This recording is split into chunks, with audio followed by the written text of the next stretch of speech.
नमस्कार, आप देख रहे हैं आपका अपना चैनल भिवानी हिलचल खबरों के संग में मैं हूं मनोज कुमार। आइए सबसे पहले डालते हैं नजर आज की हेडलाइंस। भगवान श्री गणेश विघ्नहर्ता देवता है, कहा अशोक गिरी महाराज।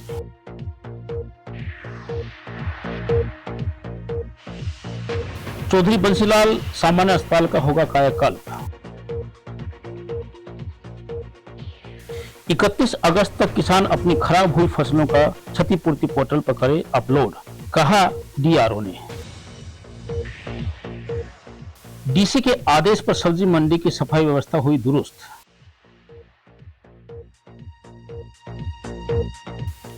लड़कियों को जागरूक करने के लिए सेमिनार का आयोजन।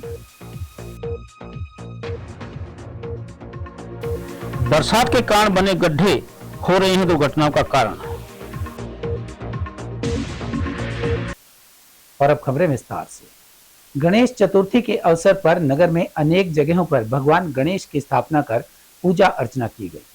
इस बारे में जहरगिरी आश्रम के सिद्ध महंत डॉक्टर अशोक गिरी ने बताया कि हिंदू धर्म में भगवान श्री गणेश जी की पूजा सभी बाधाओं को दूर करके सुख संपत्ति और सौभाग्य प्रदान करती है।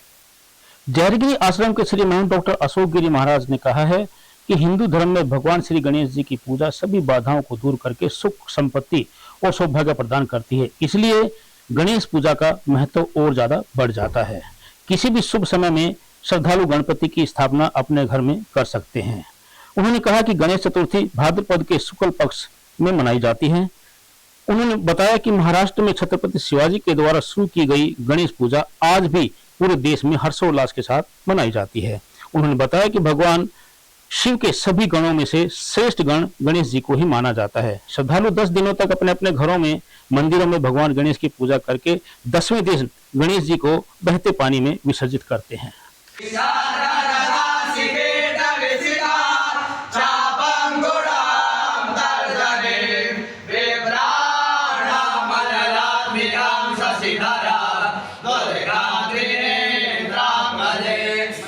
वक्रतुंड महाकाय सूर्यकोटि समप्रभा निर्विघ्नं कुरु मे देव स्वदा। ओम वक्रतुंड महाकाय सूर्यकोटि समप्रभा निर्विघ्नं कुरु मे देव सर्वकार्येषु सर्वदा। ओम महागणाधिपते नमः। सर्वेषां भवतां गणेश जन्मोत्सव शुभकामना शुभेत भवतु। आप सभी को गणेश चतुर्थी की शुभकामना, हार्दिक अभिनंदन। गणेश जन्म उत्सव या गणेश चतुर्थी क्यों मनाई जाती है? गणेश जन्म उत्सव भाद्रपद के शुक्ल पक्ष की चतुर्थी के दिन गणेश जी का जन्म दिवस मनाया जाता है और इस दिन गणपति जी की पूजा स्थापना करते हैं। और हमारे भारत में या जहाँ जहाँ गणपति को मानने वाले हैं वो सब गणपति को आज के दिन स्थापना करके और 10 दिन तक घर में पूजा पाठ करते हैं और उसके पश्चात उनको विसर्जन करते हैं। और गणेश उत्सव की शुरुआत अगर हम भारत की बात करें परंपरा की, तो मुगल काल में जब मुगलों का आतंक था, इन आतंकवादियों का, विधर्मियों का, तो छत्रपति शिवाजी महाराज ने अपनी माँ के चरणों में, जीजाबाई जी माता पूजा जी के चरणों में अरदास लगाई, अर्जी लगाई कि माँ सनातन को एकत्रित कैसे किया जाए और ये उत्सव कैसे मनाया जाए। तब माँ ने कहा बेटा अब महाराष्ट्र आप इस मराठा साम्राज्य में गणेश जो भी हम अच्छा कार्य करते हैं, विघ्नहर्ता गणेश जी हैं, उनको बनाने के अगर स्वराज की स्थापना करनी है तो पहले आप गणेश जी पूजा कीजिए। तो आज के दिन ही उन्होंने गणेश की स्थापना कर और गणेश उत्सव की स्थापना महाराष्ट्र में प्रारंभ की थी और वही परंपरा चली आ रही है। और दूसरा कारण की पुस्तक की आज अब कोई लोग बोलते हैं, विदर्भी बोलते हैं, मूर्ख बोलते हैं, तार्किक लोग बोलते हैं कि आप तो गणेश जी को लेके आते घर में और 10 दिन बाद रखकर उसकी पूजा करके फिर आप समुद्र में, नदी में, नहरों में आप उनको प्रवाहित कर देते हैं, विसर्जन कर देते हैं। ऐसा क्यों है, रखते क्यों नहीं? इसका एक कारण है कि जब भगवान वेद व्यास जी महाभारत को लिपिबंद कर रहे थे तो गणेश जी को ऐसे सूत्र 10 दिन लगे थे पूजा पाठ करके और उनको सूत्रबंद करते हुए, यानी कि लिपिबंद करते हुए, महाभारत को लिपिबंद करने के लिए गणेश जी ने जब अपनी लेखनी प्रारंभ की तो उनको 10 दिन लगे। 10 दिन पश्चात गणेश जी ने स्नान किया, आज से लेकर 10 दिन बाद, तो वह उन्होंने अपना तत्व को गंगा जी में या नर्मदा जी में, सरयू में, महेंद्र में, जितनी नदियाँ हैं सब में प्रभावित कर दिया। तो उसी परंपरा को लेकर कि गणेश का जन्मदिन से लेकर और 10 दिन बाद तक यही हमारी सनातन परंपरा रही है। वहीं अंचल मल्टी स्पेशलिटी व मैटरनिटी सेंटर में गणेश चतुर्थी का उत्सव बड़ी धूमधाम से मनाया गया। डॉक्टर विनोद व डॉक्टर अनीता अंचल ने बताया कि गणेश जी को विघ्नहर्ता और सुखकर्ता माना जाता है। अस्पताल की ओर से गणेश जी से प्रार्थना की गई है कि वे सभी मरीजों और भिवानी क्षेत्र के दुखों को दूर करें और समाज में खुशियां लाएं। वहीं अंचल अस्पताल में गणेश चतुर्थी का उत्सव बड़ी धूमधाम के साथ मनाया गया। अस्पताल में गणेश जी को विराजमान किया गया, जिसका स्वागत ढोल नगाड़ों के साथ पूरे स्टाफ और डॉक्टर की टीम के द्वारा किया गया। डॉक्टर विनोद अंचल व डॉक्टर अनीता अंचल ने बताया कि गणेश जी को विघ्नहर्ता और सुखकर्ता माना जाता है। अस्पताल की ओर से गणेश जी से प्रार्थना की गई है कि वे अस्पताल के सभी मरीजों और भिवानी क्षेत्र के दुखों को दूर करें और समाज में खुशी लाएं।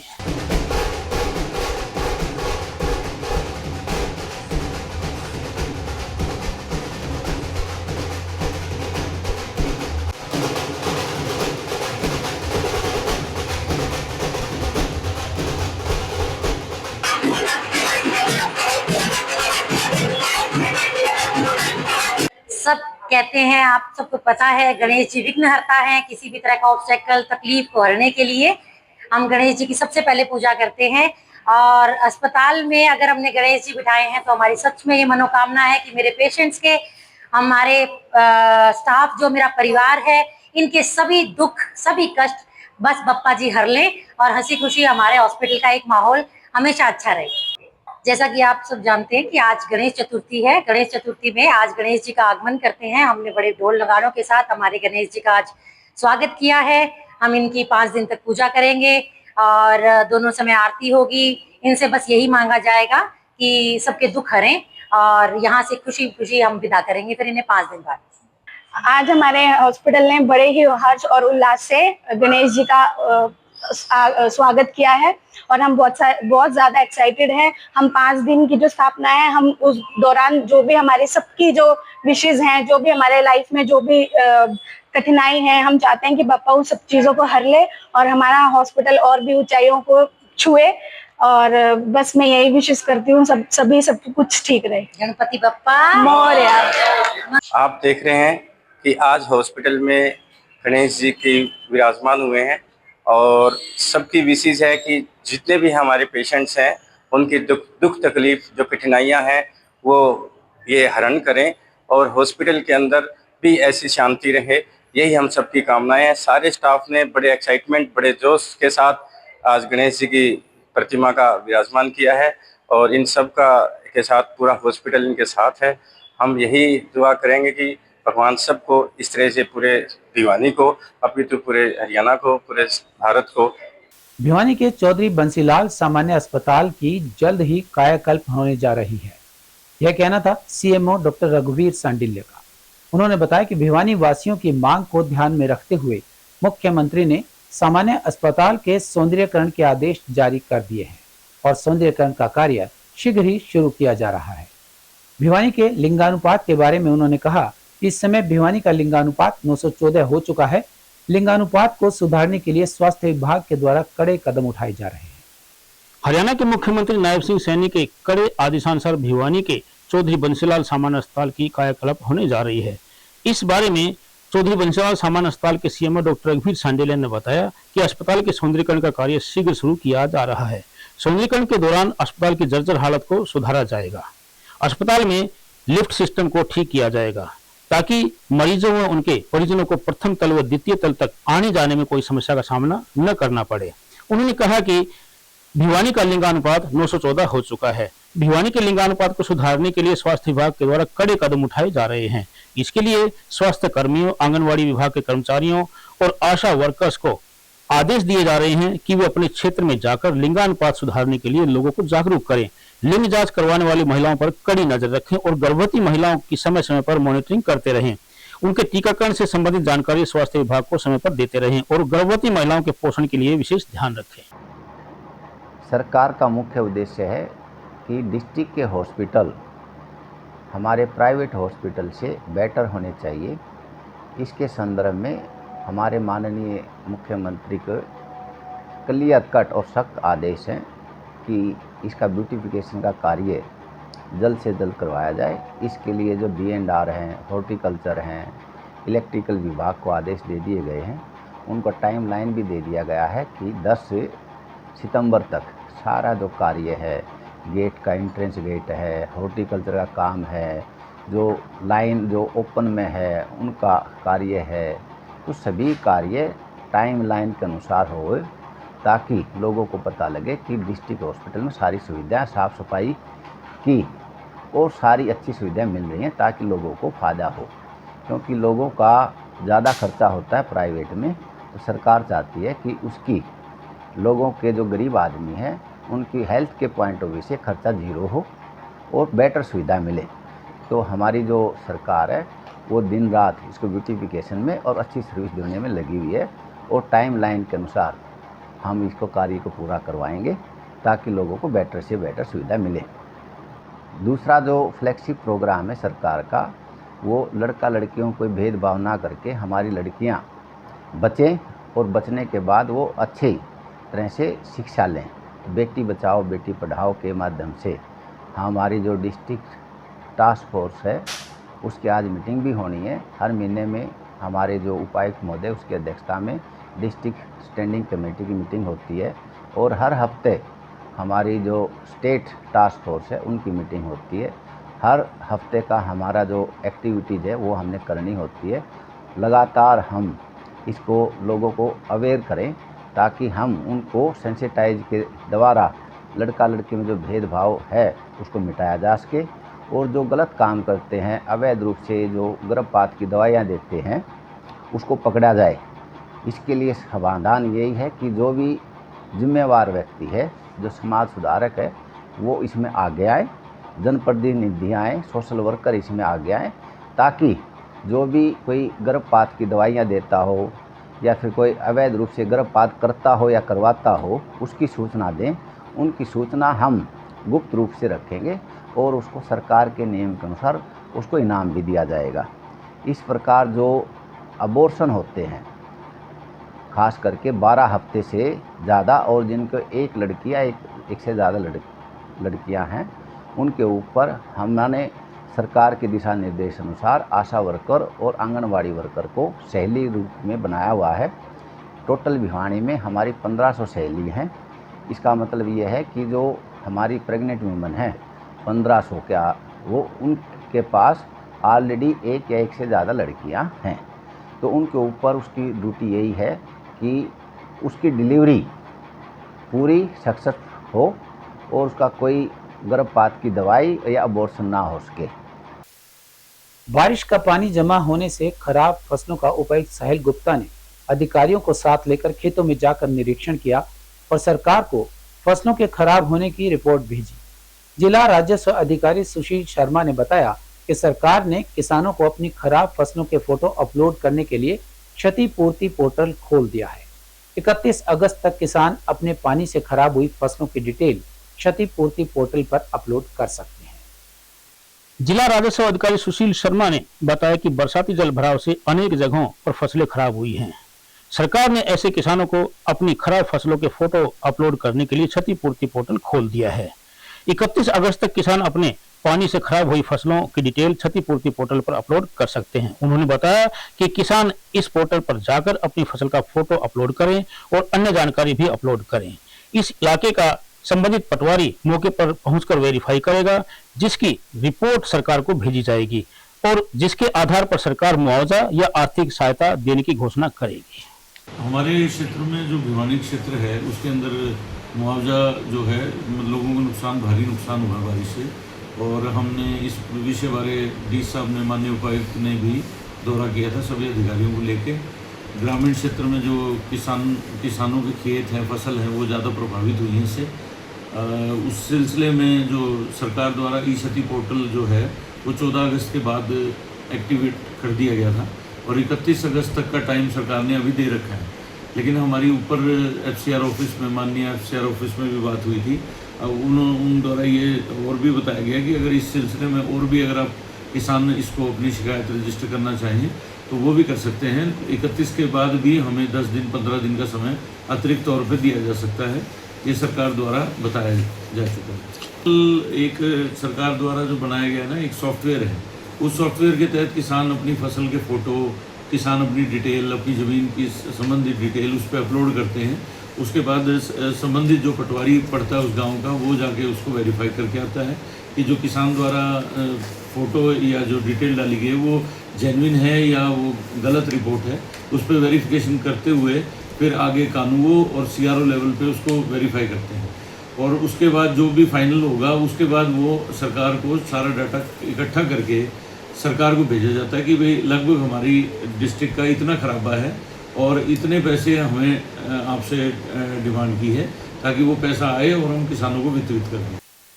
अक्सर देखने में आया है कि बारिश के बाद सब्जी मंडी का बुरा हाल हो जाता है, लेकिन इस बार बारिश होने के बावजूद भी सब्जी मंडी का कायाकल्प सा नजर आया। गौरतलब है कि डीसी के आदेश अनुसार मार्केट कमेटी के सचिव राकेश धुल की अगुवाई में सब्जी मंडी में साफ सफाई का पूरा ध्यान रखा गया और इसके बाद लोगों को आवाजाही में किसी भी प्रकार की समस्या का सामना नहीं करना पड़ा। राकेश धुल ने कहा कि कोई दुकानदार यदि रोड पर कूड़ा करकट फेंकता है तो उसका चालान काटा जाएगा। सब्जी मंडी परिसर में गंदगी की समस्या को गंभीरता से लेते हुए डीसी साहिल गुप्ता ने 2 दिन पहले मौजूद मार्केट कमेटी के अधिकारियों को सख्त निर्देश दिए थे कि मंडी परिसर में सफाई व्यवस्था हर हालत में दुरुस्त हो जानी चाहिए। कूड़े और कचरे का उठान नियमित रूप से होना चाहिए। डीसी के सख्त आदेशों पर मार्केट कमेटी के अधिकारियों ने मंडी परिसर में सफाई व्यवस्था को दुरुस्त करना शुरू कर दिया, जिसका असर दिखाई देना शुरू हो गया है। बारिश के दौरान भी मंडी परिसर साफ सुथरा नजर आया। इससे यहाँ सामान खरीदने वाले लोगों ने बड़ी राहत महसूस की है। एक और जहां मंडी में भारी कूड़ा करकट के ढेर लगे रहते थे, वहीं मंडी के चारों तरफ और विकास नगर से लगते क्षेत्र में भी पूरी तरह से साफ सफाई देखी गई। मन 30 साल हो गए जी देखते मंडी में ई 1 नंबर की व्यवस्था हो रही है जी, बढ़िया 1 नंबर की साफ सफाई हो रही है। चौकड़ दू कितने गंद कचरा को नहीं सरकार ने कह दो, चाहे डीसी साहब के आदेश हों, चाहे हमारे सुपरवाइजर साहब ने लगा रखे हों, चाहे सेक्रेटरी साहब ने लगा रखे हों, 7-8 कर्मचारी मंडी में लाग रहे और सफाई की 1 नंबर की व्यवस्था बना रखी। चाहे आप चौकड़ दू घूम कर आप देख सको। कितना फायदा है सफाई को? फायदा है जी, गंद नहीं पड़ा होगा, पानी नहीं खड़ा होगा तो कस्टमर ज़्यादा होगा, उसका हमारा ही फायदा है, आम आदमी का ही फायदा है। कस्टमर ज़्यादा होगा तो आमदनी ज़्यादा बढ़ेगी। मैं देवेंद्र ढोल, सेक्रेटरी मार्केट कमेटी भिवानी। पिछले वीक मैंने यहाँ पर चार्ज संभाला है। हमने मंडी की सफाई व्यवस्था को लेकर काफ़ी वर्क किया। मंडी में दौरा किया, मंडी में देखा कि मासाखोर और आड़ती अपना वेस्ट मटेरियल रोड पर डाल देते हैं और जिससे सफाई व्यवस्था हमारी जो सफाई का कार्य है उस सुचारू रूप से नहीं चल पाता। उसके बाद डी साहब भी सफाई के लिए डी साहब अभियान चलाए हुए हैं। उसको देखते हुए भी हमने यहाँ पर लगभग 5 सुपरवाइज़र मैंने लाइन वाइज तैनात कर दिए हैं। पहले हम 1 हफ्ते हमारे सभी आड़तियों को और मासाखोरों को समझाएंगे कि वो रोड पर कचरा ना डाल के अपने यहाँ किसी कैरेट में कचरा रखें और जब सफाई कर्मचारी मंडी के वहाँ ट्राली लेकर आएँ तो उस टाइम उस कचरे को उठाकर उस ट्राली में डाल दिया जाए। हम सबको समझा रहे हैं। उसके बावजूद भी 1 वीक के बाद यदि कोई आदमी जानबूझकर कचरे को फैलाता पाया गया, उसके खिलाफ जो मार्केट कमेटी के नियमानुसार है वो सख्त कार्रवाई भी की जाएगी। हमारी कोशिश ये है कि मंडी को साफ़ सुथरा रखना और उसके लिए हमें सभी मासाखोर भाइयों का और आड़ती भाइयों का भी सहयोग जरूरी है। ढाणी हनुमान स्थित राजकीय वरिष्ठ माध्यमिक विद्यालय में अपेक्षाएं सिर्फ बेटी से ही क्यों, बेटे से क्यों नहीं विषय पर सेमिनार का आयोजन किया गया। इस सेमिनार में मुख्य वक्ता मंडलीय बाल कल्याण अधिकारी रोहतक एवं राज्य नोडल अधिकारी अनिल मलिक ने कहा कि लैंगिक समानता सतत विकास के लिए जरूरी है। लैंगिक असमानता सामाजिक प्रगति में बाधा बन रही है। परामर्शदाता नीरज कुमार ने कहा कि लैंगिक भेदभाव से हटकर समानता का दृष्टिकोण अपनाकर ही विभिन्न सामाजिक समस्याओं को दूर किया जा सकता है। वहीं जिला बाल कल्याण अधिकारी ओम प्रकाश एवं प्राचार्य सुनीता सैनी ने कहा कि मनोवैज्ञानिक परामर्श व निदान सेवाएं किशोरावस्था के बच्चों को भविष्य के फैसले में मददगार साबित हो सकती है। राजकीय वरिष्ठ माध्यमिक विद्यालय हनुमान ढाणी में आयोजित सेमिनार में मंडलीय बाल कल्याण अधिकारी एवं राज्य नोडल अधिकारी अनिल मलिक ने कहा कि लैंगिक समानता सतत विकास के लिए जरूरी है। लैंगिक असमानता हर जगह मौजूद है जो सामाजिक प्रगति में बाधा बन रही है। यौन हिंसा, शोषण, घरेलू कार्यों में असमान वितरण सामाजिक उत्थान में बहुत बड़ी बाधाएं बनी हुई है। बाल यौन शोषण, महिला उत्पीड़न, लैंगिक भेदभाव, कन्या भ्रूण हत्या, महिला शिक्षा व सशक्तिकरण ज्वलंत मुद्दे हैं जो सवाल उठाते हैं और निदान के नाम पर बस कुछ दिनों तक शोर शराबा, बहिष्कार, प्रचार प्रसार और उसके बाद परिणाम ठीक ढाक के 3 पात की तरह से है। हम सबको व्यवहारिक कदम उठाने होंगे। सामाजिक जागरूकता आवश्यक है और इसके लिए पहल करना, खुद साहसिक कदम उठाना, गलत बातों का विरोध करना और सही और सच्ची बातों का समर्थन करना जरूरी है। डटे रहें, घबराएं नहीं, हर घटना पर चौकस नजर बनाए रखें। खुद जागना होगा और दूसरों को भी जगाना होगा। वहीं कार्यक्रम की संयुक्त अध्यक्षता करते हुए जिला बाल कल्याण अधिकारी ओम प्रकाश एवं प्राचार्य सुनीता सैनी ने कहा कि निरंतरता कायम रखते हुए मनोवैज्ञानिक परामर्शों व निदान सेवाएं विशेष तौर से किशोरावस्था के बच्चों को सही दिशा प्रदान करते हुए भविष्य के फैसलों में मददगार सिद्ध हो सकती है। दोस्त, मैं अनिल मलिक हूं और मंडलीय बाल कल्याण अधिकारी रोहतक और राज्य नोडल अधिकारी जो बच्चों के लिए हरियाणा राज्य बाल कल्याण परिषद समस्त हरियाणा के बच्चों के लिए बाल सलाह परामर्श एवं कल्याण केंद्रों की स्थापना कर रहे हैं। इसी के तहत आज गवर्नमेंट सीनियर सेकेंडरी स्कूल ढाणी हनुमान भिवानी में इस प्रांगण में हम हैं। मोटिव ये है कि बच्चों के मानसिक स्वास्थ्य पर निरंतर काम करने की आवश्यकता है। लैंगिक संवेदनशीलता सिर्फ कागजों से या बातों से नहीं सुधरने वाली है। आज ये खुशी की बात है कि शायद 200 से ज्यादा संख्या में यहाँ बेटे भी बैठे हैं और 150 के आसपास बेटियां भी बैठी हैं। अगर ये अपने घर से अपने भाई के और बहन, अपने भाई और भाई अपनी बहन के बारे में नजरिया विकसित करके एक समान करें, क्योंकि शिक्षा का कोई अभाव नहीं है, अपॉर्चुनिटीज का कोई अभाव नहीं है, इनमें पोटेंशियल का कोई अभाव नहीं है। एक जैसी शिक्षा है, एक जैसे अवसर है, एक जैसी अक्षमता है। सिर्फ लड़कों को वो काम की जिम्मेदारी लेने की आवश्यकता है जो बेटियां करती हैं, जो माँ करती है, जो बहन करती हैं, और बेटियों को वो साहस दिखाने की आवश्यकता है कि समाज का हर वो काम करें, आगे रहें जो आज बेटों के और जो पुरुषों के हिस्से में आ रहा है।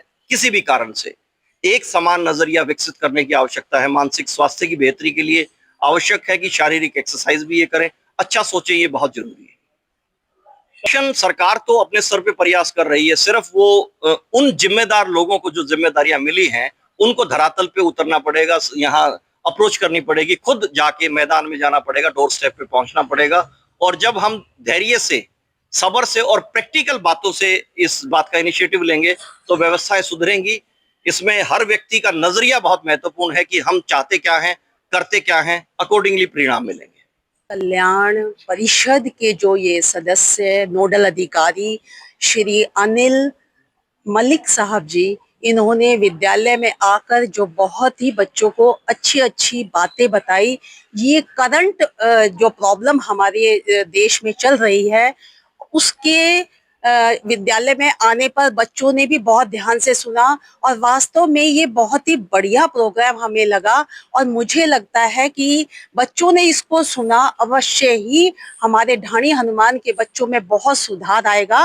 वैसे ये बच्चे वास्तव में बहुत अच्छे हैं, लेकिन समय समय पर इनको इस तरीके का अगर मोटिवेशनल स्पीच मिलती रहे। वैसे हम भी विद्यालय में, मैं हमेशा जब भी इनकी क्लासेस में जाती हूँ बच्चों को बिल्कुल इस बारे में बताती हूँ। ये कोई नई बात नहीं है, लेकिन फिर भी आज एक पूरे कलेक्टिव वे में जो इन्होंने बच्चों को इकट्ठा करके सभी टीचर्स को जो बताया वो वास्तव में एक बहुत ही सराहनीय कदम है। और इस तरीके की जो है ये मोटिवेशनल स्पीच होती रहनी चाहिए। और एक जो बात जो पेरेंट्स की जो इन्होंने कही, वास्तव में उनकी भी काउंसलिंग होनी चाहिए बच्चों के साथ साथ, और तभी समाज में जो है ये सुधार आएगा।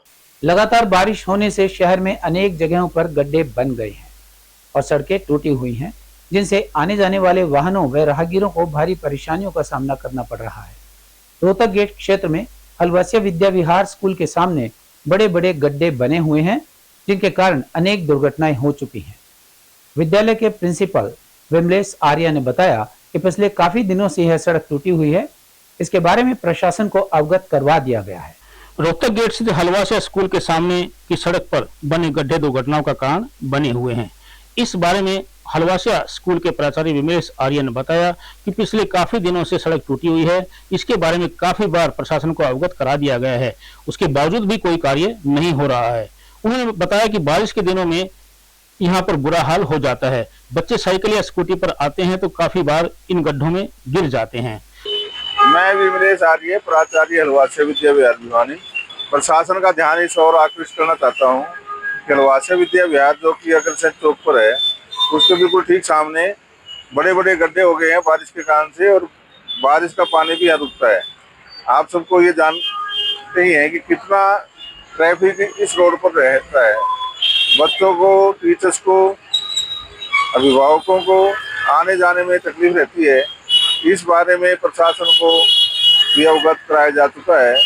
माननीय उपायुक्त महोदय भी 2-3 दिन पहले यहाँ दौरा कर चुके हैं, फिर भी समस्या जो की जो बनी हुई है। निवेदन है कि इस समस्या से तुरंत निजात दिलाई जाए। इधर देख रहे होगे आप भी, स्कूल के पास जब बच्चों की छुट्टियां होती हैं बहुत ज्यादा दिक्कत आती है। 2-4 बच्चों के साथ तो हादसा होता ही होता है। हम भी जब आते हैं, इधर मेरी मेडिकल की शॉप है, जब हम आते हैं तो देखते हैं एक आधा कोई बाइक वाला, स्कूटी वाला कोई न कोई गिरा हुआ मिलता है। उसके सभी को चोट भी लगती है और नुकसान भी होता है। मैं प्रशासन से रिक्वेस्ट करूंगा ताकि इसका जल्द से जल्द समाधान किया जाए। अब बारिश का मौसम है, वैसे तो चलो ये खड्डे दिख भी जाते हैं, दिखने से चलो आदमी बचाव कर लेता है। बारिश के मौसम में जब पानी भरा होता है तो कोई रास्ता क्लियर नहीं दिखता, उससे भारी क्षति और नुकसान होता है। प्रशासन से अपील करेंगे, प्रशासन तो डीसी साहब तो अपनी तरफ से कोशिश कर रहे हैं कि सभी को हिदायत दे रखी है, लेकिन कुछ कर्मचारी हैं जो कोशिश कम कर रहे हैं। कर्मचारियों से भी गुजारिश करेंगे ताकि वो इस चीज को थोड़ा सा ध्यान। वहीं दवा विक्रेता सुरेंद्र सब्रवाल ने बताया कि लोगों को आने जाने में बड़ी परेशानी होती है। आमजन बरसात के मौसम में यहाँ से निकल नहीं पाते, मेडिकल पर आते हुए लोग कतराते हैं। साथ ही काफी बार यहाँ पर लोगों को गिरते हुए भी देखा गया है। उन्होंने प्रशासन से सड़क को शीघ्र ठीक करवाने की मांग की है। नाम महेंद्र गुप्ता है। महेंद्र जी, क्या कहेंगे पानी की समस्या? पानी की समस्या तो बनी रहती है। यहाँ पे बरसात आने के बाद पानी इकट्ठा हो जाता है और आने जाने में समस्या होती है, और ज़्यादा बरसात हो तो दुकानों के अंदर भी आ जाता है पानी। विकास नगर में जी पानी बहुत ज़्यादा भर रहा है। यहाँ सीवर वगैरह की कोई व्यवस्था नहीं है।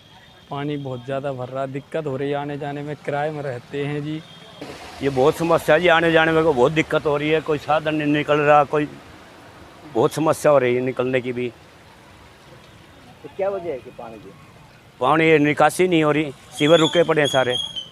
पिछले 2 महीने से बरसात का जो सीज़न है, इसके अंदर अब की बार बरसात भी काफ़ी लंबी चली, और बरसात के मौसम में हमने देखा कि शहर में जल भराव की स्थिति अभी हमने काफ़ी इस पर नियंत्रण पाया है। और जैसे पहले स्थितियाँ गंभीर होती थी, काफ़ी ख़राब हालत होती थी, जो 2-2, 3-3 दिन तक बरसात का पानी खड़ा रहता था, लेकिन आज वो स्थितियाँ नहीं हैं।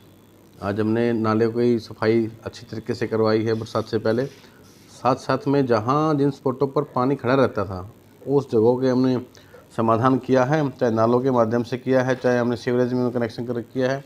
बहुत सी गलियाँ ऐसी थी जो कि बैठी हुई थी नीचे, उनका लेवल ख़राब था, उन गलियों को ऊँचा उठा करके हमने बरसात का पानी इकट्ठा ना हो ऐसी व्यवस्थाएं की हैं। और देखिए, जब बरसात काफ़ी लंबी समय तक होती है, ज़्यादा बारिश होती है, तो 2-4 घंटे के लिए कई जगह पानी खड़ा भी हो जाता है, लेकिन ऐसे कोई स्थान शहर के अंदर नहीं है जहाँ 10-10 या 20-20 घंटे तक पानी ऐसा खड़ा रहा हो। अगर फिर भी कोई ऐसी कोई जगह है जहाँ कोई समस्या है, वहाँ जैसे ही हमें उसकी सूचना मिलती है, हम तुरंत प्रभाव से जल निकासी की प्रबंध करते हैं। हमारे ट्रैक्टर, हमारे पंप सेट बिल्कुल तैयार हैं बरसाती पानी की निकासी के लिए। और भविष्य में ऐसी समस्याएं ना आए, इसके लिए हमने जो नगर परिषद के मैंने पहले ही बताया था, जो नगर परिषद के बरसाती नाले हैं, जिन नालों को हमने खुले नाले हैं, उन नालों के अंदर हमने पाइप डालने का जो टेंडर किया है, और बरसात के बाद वो कार्य भी शुरू हो जाएगा। जैसे हमने देखा है कि बरसात नालों के अंदर मिट्टियाँ डाल देते हैं, एंक्रोचमेंट उनके ऊपर है, मलबा डाल देते हैं। आज हमने कोई कंस्ट्रक्शन की, उसके अंदर कंस्ट्रक्शन सारा रोडी क्रेशर मलबा डाल देंगे, लेकिन सफाई उसकी कराते नहीं हैं, उसके ऊपर चबूतरा बना देते हैं, और वो कहीं ना कहीं बरसाती पानी, जो बरसात आती है तो पानी की निकासी में अवरोध पैदा करती है। ऐसी स्थितियों से निपटने के लिए सारा शहर का हमारा जो नाला है, जो नगर परिषद के अंतर्गत आता है, हमारा करीबन 12 किलोमीटर है, उसके अंदर हमारा नया बाज़ार है, फैंसी चौक है, सराय चौकटा है, लिबर्टी सिनेमा वाला नाला है, कृष्णा कॉलोनी है, ढाना रोड है, पुरानी नाज मंडी है, पतराम गेट है। ऐसे जहाँ जहाँ ये जगह थी, हमने चिन्हित करके सारा का सारा कवर करके, पाइपलाइन डाल करके, स्क्रीनिंग चैम्बर बना करके उचित व्यवस्था हम करके देंगे। भविष्य में नालों की समस्या नहीं रहेगी, और साथ साथ में अगर फिर भी कहीं इस प्रकार का स्पॉट मिलता है तो हम तुरंत प्रभाव। और अब चलते चलते हरियाणा में अध्यापिका मनीषा की संदिग्ध मृत्यु ने समाज को झकझोर कर रख दिया है। इस घटना से फिर वही गंभीर प्रश्न सामने आया है जो वर्षों से हमारे न्यायतंत्र पर सवालिया निशान लगा रहा है। क्या हमारे देश में समय पर न्याय मिल पाना संभव है? मनीषा का मामला अब सीबीआई के पास प्रक्रिया में है। हरियाणा और आसपास के कई ऐसे मामले हैं जो आज भी न्याय की मंजिल तक नहीं पहुंचे हैं। 1995 में 11वीं कक्षा के छात्र की हत्या हुई थी। यह केवल मानक परिवार की पीड़ा नहीं बल्कि पूरी तरह से न्याय व्यवस्था पर सवाल है। 2013 में पूर्व जज की पत्नी की हत्या का मामला पिछले 12 साल से कोर्ट में है। 2017 में छात्र की हत्या के मामले में स्कूल के ही छात्र से पूछताछ की गई थी। 8 साल हो गए पर केस का कोई अंतिम नतीजा सामने नहीं आया। 2022 का सोनाली हत्याकांड 3 साल बाद भी अब तक साफ नहीं हो पाया कि हत्या क्यों हुई। इसी तरह प्रेम विवाह पर युवक की हत्या का केस 2015 में कोर्ट में चल रहा है और 8 साल बाद भी कोई फैसला नहीं आया। इन उदाहरणों से साफ है कि न्याय में विलंबित परिवार में केवल कानूनी प्रभाव नहीं है, यह सीधे सीधे पीड़ित पर मानसिक, सामाजिक और आर्थिक दबाव डालता है। हर सुनवाई पर परिवार के सदस्य अपेक्षा लेकर कोर्ट जाते हैं। उन्हें लगता है कि कोई ठोस कदम उठाया जाएगा, लेकिन बार बार अगली तारीख ही मिलती है। ऐसे में पीड़ित परिवार की मौत हो जाती है। कई बार गवाह हैं कि समय के साथ खराब हो जाते हैं या डर के कारण पलट जाते हैं। साक्ष्य समय बताने से साथ साथ खराब हो ही जाते हैं।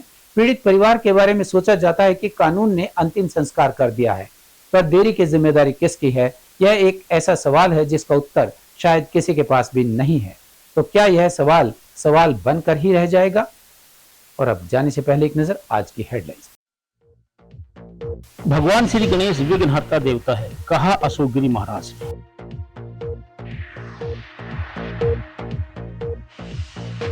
चौधरी बंसीलाल सामान्य अस्पताल का होगा कायाकल्प। 31 अगस्त तक किसान अपनी खराब हुई फसलों का क्षतिपूर्ति पोर्टल पर करे अपलोड, कहा डीआरओ ने। डीसी के आदेश पर सब्जी मंडी की सफाई व्यवस्था हुई दुरुस्त।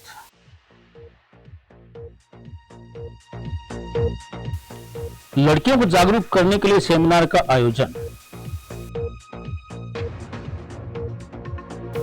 बरसात के कारण बने गड्ढे हो रहे हैं दुर्घटनाओं का कारण। हमारे आज के अंक में बस इतना ही। अगले अंक के लिए देखते रहिएगा आपका अपना चैनल भिवानी हलचल।